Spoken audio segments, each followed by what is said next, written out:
Well, hi there. Welcome back. Dan again from Clean Guru. So, subcontracting. I need to talk about it again.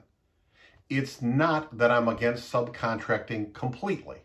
You know, we've talked about this. If you're looking to gain some experience in cleaning, you've never been in it, and it really could help.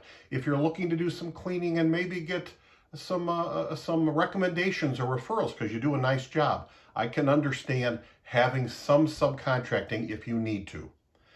But if you're making subcontracting, doing subcontracting cleaning for some other company's contracts that they hold with a building owner, then you're really renting a business. You're renting revenue. You're not building your business. You're not building equity.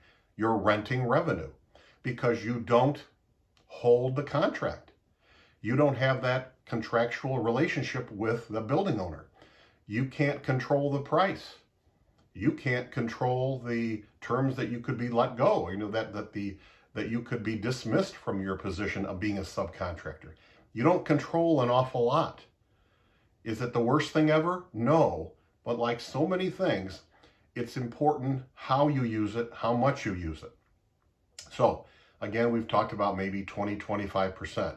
My business partner, Tony, and I don't remember if we ever did any subcontracting where we took someone else's work and did the subcontract cleaning for them.